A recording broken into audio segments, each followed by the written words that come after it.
And when I went to Atlanta, I was inspired by the nice things I seen, and the majority things I seen, it was like black owned.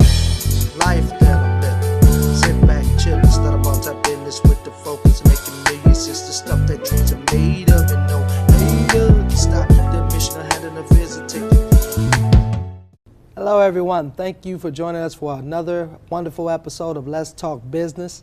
We want to thank all our supporters for showing the support and continuously seeing our show on AT&T as well as Comcast and YouTube. So today we have a wonderful guest for right here in the area in South Bend. He's a local guy for the community. He's a mentor to many youth when it comes to the basketball and other events, and he's going to share a lot of that details with us today. Today we have with us Mr. Vernon Ward. How you doing, Vernon?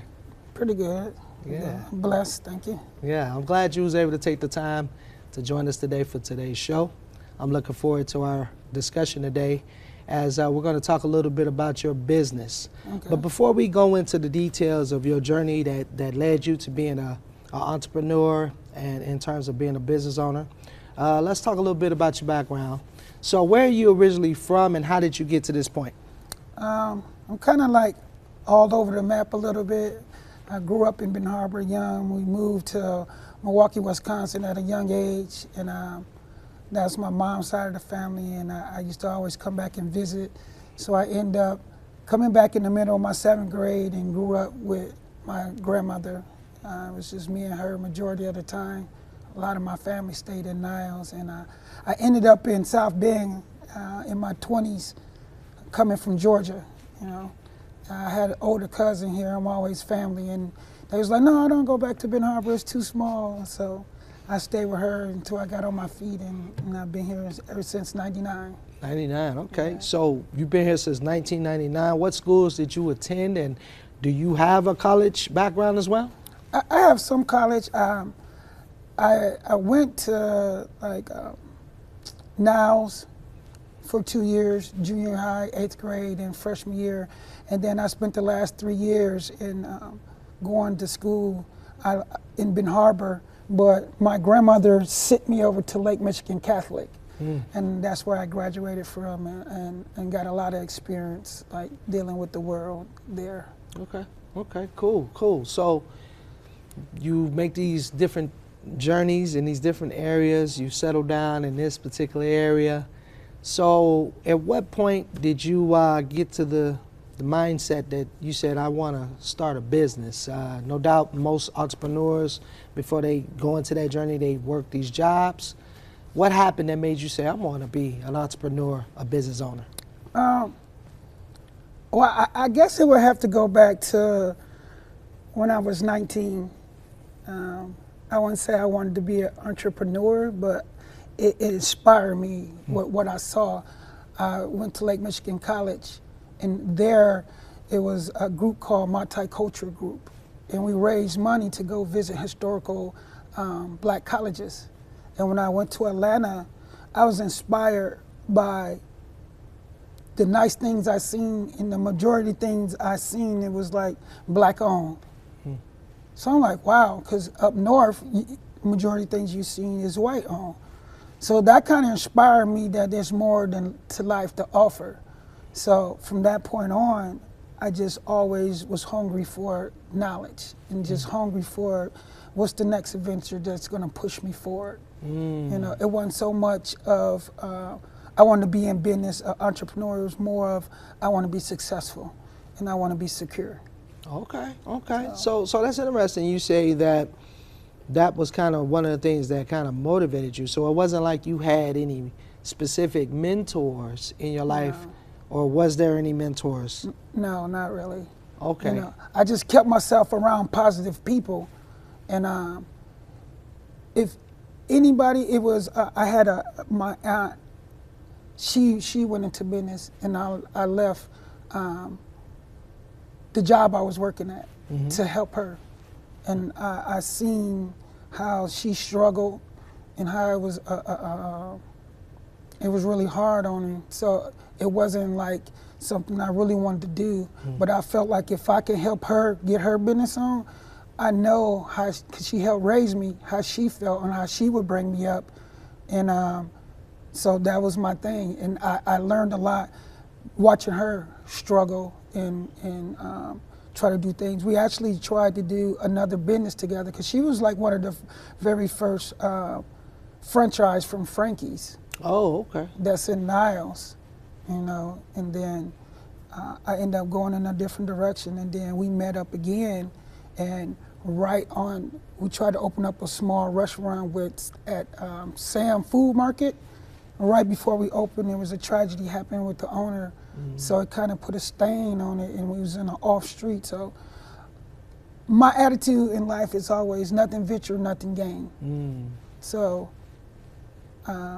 we tried it. They let us out the little contract. So we won in debt. And so it worked out. Okay. Yeah. Well, I'm sorry to hear that the individual had a tragedy situation. Yeah. But sounds like you mentioned this is your auntie that you were looking at who was doing some things, and it was from her struggles, in addition to your opportunities that you saw in Atlanta. You said there's more to life, there's more opportunities. You saw something that others were doing, and it kind of inspired you within yourself.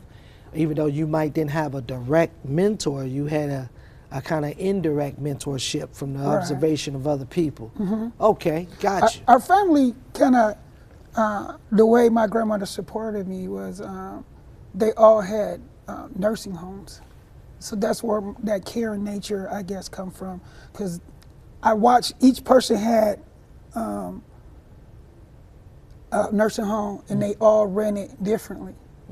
So I paid attention to that concept of the crabs, everybody trying to do their own thing, pulling each other in different directions and down.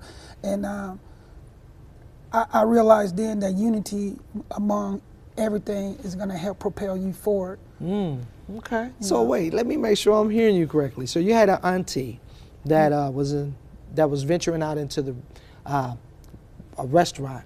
And you say you have other aunties that deals in the nursing home. Yes. So they had their own actual nursing homes. Yes.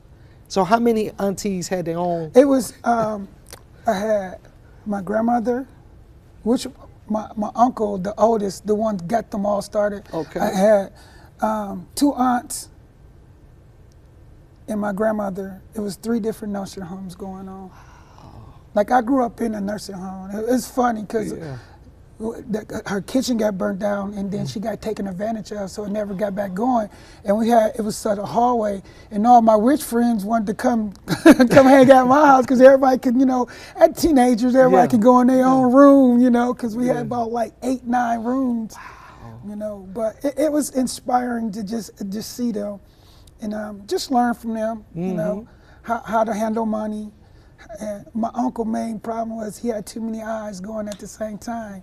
So he'd get this started. He was a trucker. He was doing this. So, but collectively, I just watched her.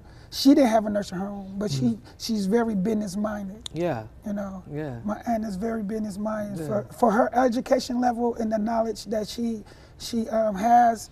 It was very inspiring. That's why I quit my job. I'm like, I'm gonna go help her. I know that's right, man. So I want to commend your family, man, because it sounds like you come from an entrepreneurship inheritance, whether you see it that way. And you did have these examples in front of you in your family, but then externally outside the family, you saw what was going on in Atlanta. So this all was a motivating factor for you, obviously. Yes, yeah. Now, let's transition to the beginning of you with your business that you have now. First of all, tell us the name of your business, tell us what it does, and then also tell us how you got started. Okay, the name of the business is Deja Soul, and that was my wife. Everybody think that's her name, but it's our kids' initials. Deja Soul is a collective of all of our kids' first 2 initials. Wow. And so people are coming in and like, where's Deja? I'm like, I don't know, who is she? Like, oh, that was our kid's name. And the picture, our symbol is deja so. It goes around their picture. And I got started in that because I'm always a caring person, and I always recognize what I do versus what other people do. Okay. And what got me started on this track of opening a business is watching companies. I bust my butt for companies as well as my coworkers, and they'll have Q&A, and then they'll say, yeah, we bought you pizza after we don't made them millions. I'm like, that is not a compliment. And I said to myself then, when I was just a worker, like, if I ever get over people, I'm never gonna give them pizza if I call myself compliment. Yeah. And I think Jason Lippert, that runs Lippert, gave me my first opportunity for being in a leadership role, which led to a bigger role at Utilimaster. All right. You know, and being in that role is what started the journey to the business. Okay. Because it was never on my mind, but I always felt like treating people was important. Treating people right was important. So when I got that opportunity, when I got patted on my back, I'm not the person to walk around like this. I realized it was my guidance and me, you know, sending us in the right direction and staying on top of things. Was God is there, but it was my coworkers who put in the work. And you know, Eric, you're supposed to say your wife is the best cook, you know. Yeah. But I knew how she cooked. Okay. So whenever I got patted on my back, I would pay her to cook for my crew. You know. And then when I moved I went from 15 people to almost over 100 people at Utilimaster when I got recruited there. And that's when it really hit me, because it was a diverse group of people, and it was a large group of people. And it had its issues, without touching on any negative. It had its issues. Right. So when I got complimented, I made sure, and I brought them together, because I believe in the family atmosphere in everything I do. Yeah. And I was like, you know, I don't know how you treat your family, but this is how I treat my family. The job said we did this, this, and this, and this, and this. But actually it was you guys, and I appreciate that. Now, I'm not trying to buy you, because if you be in the corner, I'm gonna get on you if you're doing something wrong. But I had my wife, you know, whatever it was, cook, and I gave it to her. Yeah. And then when it happened again, I said, hey, this is the level my wife cook on. Yeah. So if you like that, she'll cater to us. Yeah. And what stuck with me the most is how people take advantage of people. And for years, I would watch people, you know, bring plates. Because when you work in a factory, when you get on overtime, you burnt, you know, and it's hot. Yeah. And they would charge $20 for people. And I'm watching, and I told my wife when we started, they liked it. So we only charge $10 for the food we're serving. Wow. And she was like, what? I was like, if God bless us to grow, then we'll worry about that. But some of these people, Keisha, don't have the money. They sitting in the break room, they eating out of the freezer, you know, they catching rides, and then the ride to go get something hot, and these people don't have food. And it just touched me. Yeah. So whenever we happened, I would do it. And then I started I was doing it out of just, if I said I did a great job, I'm gonna let you know y'all did a great job too. Right. That's how I got started, Right. you know. Right. My appreciation for them making my job easy to feed my family, because everything was geared about, I appreciate you helping me feed my family. Yeah. Because if y'all do bad, then that means I'm a bad person in this position, which would put me out. So I was always family driven, you know, and that's what led us down there. When I start seeing, like, at the break, like, where's everybody? And Utilimaster, we build trucks. I'd be looking for people, they'd be in the side truck. Oh man, coach, like, I'm sorry, like, your wife food. So Your wife food. So that led us down this avenue. I'm like, man, you know what? She got something special. Yeah. And I let her realize she had something special, because at any given time, she could cook like 30 dinners. That's like $300 like that. Yeah. You know, I calculate fast when it comes to money, just from the different blood I have. Gotcha. You know, and I would let her have all of it. You know, my biggest joy is walking past different workers. Yeah. Yeah. I like to see the thumbs up and the smile, and Yeah. it got so prevalent and noticeable that even the groups that stayed away, and, like, you know, the supervisors that had their issues, they would come up like, Coach, I heard you having plays. How can I get one? I'm like, just ask. Yeah. You know, and then when they seen our atmosphere change, I'm talking about, it was really noticeable that they came out, hey, the next time your wife cook for you, can I have her cook? So she cooking for like 200 or 300 people in a small kitchen oven, you know. Wow. And our main point, which we do today, which we get hammered a little bit, is fresh. When I was working and going through training on first shift, she worked 6 to 2:30. This lady would get up at 2 in the morning, cook 30 fresh dinners, and take it in. And when I went to night, she would get off at 2:30, take a nap, get up, and cook about 30-some dinners. Wow. And I would take them in when I go to work. You know, Man, good job on that, man. You gave us so much on that, and there's so much to appreciate what you said, because as we was talking about your business, what I heard was that you utilize some transferable skills from your previous job, and also the customer service base that is absent in a lot of industries today, but customer service based in that. Then you saw a need, and you filled that need. You recognized the supply and demand of what they needed there. You gave them food at a cheaper cost, so it was within their budget. They had big bellies afterwards. Right. And your wife cooking. Yeah, So I hear so much of your interactions with that, and you brought all that with you to your company now, which is a restaurant. Yes. And what are some of the meals that you all actually cook? Because you mentioned your wife, who's doing all this cooking. What is she cooking, man? She got them feeling like that. We operate on her whole concept. Once I got her to dreaming with me, she wanted to have each day that we're open an excitement. We cook smothered pork chops. Now I'm getting branched on. We introduced chicken and waffle. A lot of people was like, chicken and waffle. And it's funny, I asked them, when you think of waffle, what size you think? And they'll show me their little hand. I'm like, nah, that's somewhere else. That's Eggo waffles. We do everything fresh. In the chicken and waffle, she do lasagna and chicken Alfredo, which all she put her spin on, her taste. And fish and spaghetti. And we get beat up over that because we on DoorDash. So whenever since we kind of grew, we make sure we have spaghetti, and then we'll span it out one more day, because that's all the way. And if we forget to take it off, they be like, hey, it's on the menu. Like, look, that's really a Friday special. Gotcha. So each day is a special, but regularly we cook pork chops, catfish, chicken wings.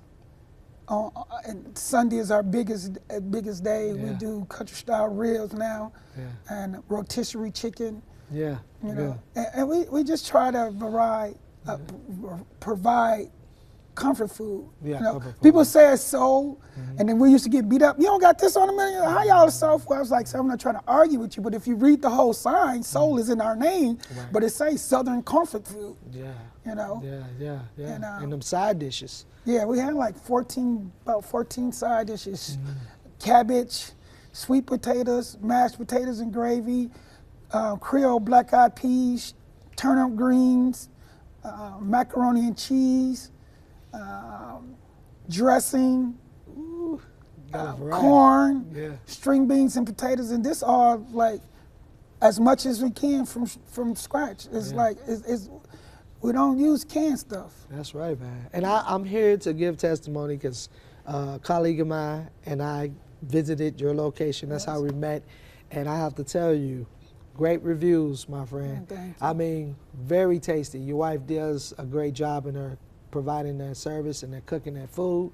I saw her in the back working hard, getting it done. So what is your wife's name if it's not Deja? It's Lakeisha Rogers. Lakeisha, there we go. Yeah. So there you go. Now y'all know it's not Deja, it's Lakeisha. Okay? Right. So, but and you also have your son working with you, or other family members working with you as well? It's all family driven. Really, it's just been me and my high school graduate. This is his second year out, and I'm glad he started off at Walmart, was his first job. Gotcha. And then he came on board. So him and her handled the kitchen. Like when I say I was, I'm driven by production because I was a production supervisor. Okay, and when we first opened up, I'm constantly like this, and I'm in the window. Yeah. They like, look, man, get out the window. Like, if they want fast food, it's down the street. Right. This is home cooked. When we go to Chicago, don't we have to wait? When we want, if it's a good restaurant, everybody like, don't we have to wait? I said facts. So I stepped away.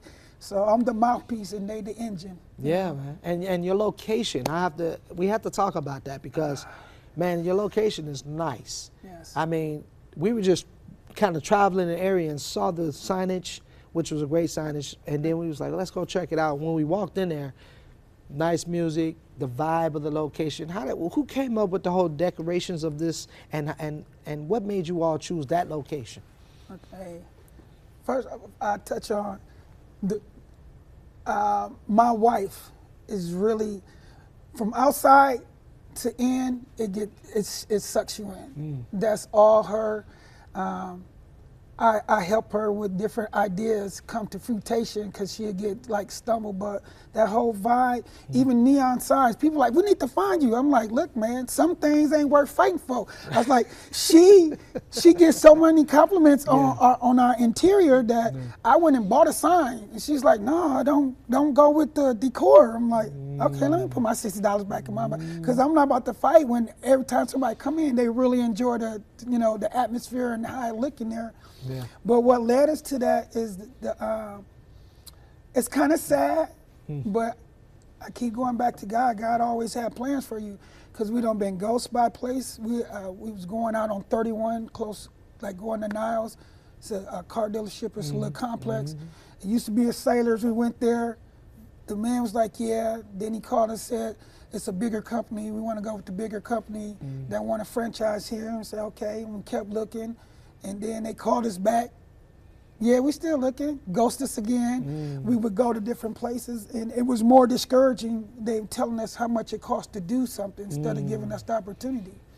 And that's why it's important when I was talking to the Riley class to make sure you do the right thing in your youth.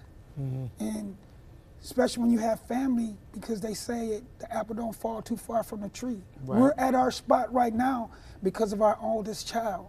Okay. When we got to talking to the lady, it came out that she was buying the building from the guy that owned Dairy Queens. Okay. Where he went to school with his daughter. Your son? Our son. Okay. And he took a liking to him. And because of how he handled himself out in the world, gave us that opportunity. Nice. So. What a blessing. Yeah, it was a blessing. Yeah, your child played a factor in that. And if this is the same son that's working in the kitchen? No, this is our older one. Okay, gotcha. All right. We have like 2 real grown ones in their 30s, and we got a 20-year-old, and it kind of filter down. Okay, good stuff, man. Keeping it in the family working together. I got to tell you, it's a beautiful thing to see families able to work together. So that's 2 generations there, you all plus your sons. And so tell me, what do you see the future like for this business for you all? Because you chose a you and I talked about this, the industry that deals with food. Food costs are high, and distribution, you got to be careful about that, and you got laws you have to be careful about. Tell us a little bit about your plans for the future. Like I said, it was my dream. And I wouldn't say really a dream because I don't chase after dreams. I really don't dream big, but if something get on my heart, I have a passion and I have a mindset to do something. Yeah. And I'll do it, you know. And but right now it's doing what it's supposed to do, and that's take care of our family. Yeah. Where it's teaching our young ones how to deal with the public. Because I'm showing them, because we don't have situations where I had to show them how to handle negative situations and turn it into positive. And I just really want whatever my wife to do, whatever her dream is with it, because I eventually want to get into my passion is working with kids and stuff. Okay. So whenever I can step away, that's what I plan to do, is, but I'm here right now for the meantime to help guide it in the right direction and show them how things should go. And the main reason why I come out and interact with our customers is because I want them to understand that even if you don't see us, this represents our family. Our name is our family. Gotcha. That if we put people in place, I want you to feel comfortable that you can come up and be like, nah, this ain't how it's supposed to go. Yeah. Wait till I see such and such. Yeah. So they can tell me so I can correct it or they can move around. All you right. know? All right. So I just want to see us continue to give people, serve people good food. Yeah. And you And guys do, your food is delicious. Thank I you. mean, I got to just be honest with you. Good job on that. And you did all this without a business plan. You had a vision and you went to it. So do me a favor, Vernon. Yes, sir. Look in that camera and tell them a little bit of where they can locate your store, your restaurant. The easiest way to find us, because I will answer phone calls, is we're located at 2620 South Michigan Street. But like even at JJC, the teacher drove up and down because we're hidden gym. Yeah. So I tell people, if you know what a liquor store and a gas station that's hooked together, if you're standing in front of that and turn around and look across the street, you can't miss us. All right. With that little brick little complex right there. Okay. We don't have a lot of flashy lights and stuff, and, you know. Yeah. All our energy is spent on the customer. All right, man. Well, Vernon, man, this has been awesome, man. Thank you so much for taking the time out to talk with us and share your story. We salute you and your family, your wife particularly for them dishes. May she always stay healthy so she can keep providing them. Right. And your family's example of what it is to work together. So I want to thank you for joining us on the show today. Thank you. I All right, appreciate my you. man. Yeah. Until next time. So, ladies and gentlemen, we want to thank you so much for the opportunity for joining us for this episode of Let's Talk Business. We hope you find yourself inspired and motivated, and hopefully this helps you to see a pathway for yourself when it comes to the restaurant industry. So may you all have a wonderful day, and we thank you again for joining us for another episode of Let's Talk Business. Y'all take care.